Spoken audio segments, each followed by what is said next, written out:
जय हिंद दोस्तों, आज हम आपके लिए बेहद ही महत्वपूर्ण श्लोक लेकर आए हैं। तो एग्जाम की दृश्य बहुत ही जरूरी है, उन्हें अच्छे से याद कीजिए।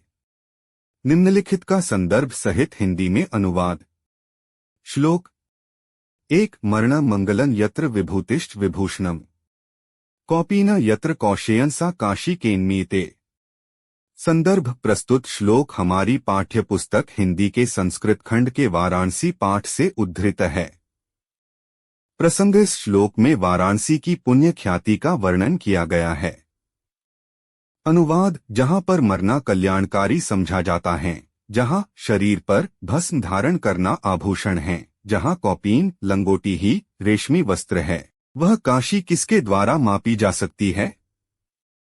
अर्थात उसकी समता किससे की जा सकती है? तात्पर्य यह है कि किसी से भी नहीं। अपनी पाठ्य पुस्तक से कंठस्थ कोई एक श्लोक लिखिए जो इस प्रश्न पत्र में न आया हो। श्लोक 2। बंधन मरण वापी जयो वापी पराजय उभयत्र समो वीरः वीरभावो ही वीरता। संदर्भ। प्रस्तुत नाट्यांश हमारी पाठ्य पुस्तक हिंदी के संस्कृत खंड के वीरः वीरेण पूज्यते पाठ से अवतरित है। प्रसंग। इसमें सिकंदर और पुरुराज के संवादों के द्वारा वीरती को परिभाषित किया गया है। अनुवाद स्थान। सिकंदर की सेना का शिविर सिकंदर और आम भीख बैठे हुए हैं।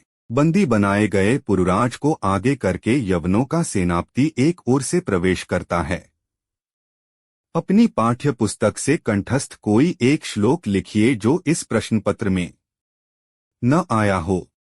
आपको अच्छे से याद कर लेना है, यही लिखने को आएगा। श्लोक 3। सर्वे भवन्तु सुखिनः सर्वे सन्तु निरामयाः सर्वे भद्राणि पश्यन्तु मा कश्चित् दुःख भाग् भवेत्। संदर्भ खुश स्माइली।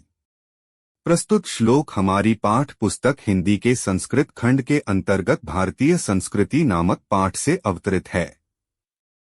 अनुवाद। सभी सुखी होवें, सभी रोगमुक्त रहें, सभी मंगलमय घटनाओं के साक्षी बने और किसी को भी दुःख का भागी न बनना पड़े। संदर्भ सहित हिंदी में अनुवाद कीजिए। श्लोक 4। मान हित्वा प्रियो भवति क्रोध हित्वा न सोचती काम हित्वा अर्थवान भवति लोभम हित्वा सुखी भवेत्। अनुवाद। अहंकार को त्याग कर मनुष्य प्रिय होता है। क्रोध ऐसी चीज है जो किसी का हित नहीं सोचती। कामेच्छा को त्याग कर व्यक्ति धनवान होता है तथा लोभ को त्याग कर व्यक्ति सुखी होता है। श्लोक 5। हतो वा प्राप्स्यसि स्वर्गं जित्वा वा भोक्ष्यसे महीम् तस्मादुत्तिष्ठ कौन्तेय युद्धाय कृत निश्चयः। अनुवाद। यदि तुम अर्जुन युद्ध में वीरगति को प्राप्त होते हो तो तुम्हें स्वर्ग मिलेगा और यदि विजयी होते हो तो धरती का सुख को भोगोगे। तो दोस्तों, इनको अच्छे से याद कर लीजिए और एग्जाम में अच्छे नंबर लेकर आई। बहुत बहुत धन्यवाद। अगर हमारे वीडियो से कुछ फायदा मिला हो तो लाइक और सब्सक्राइब जरूर कर देना।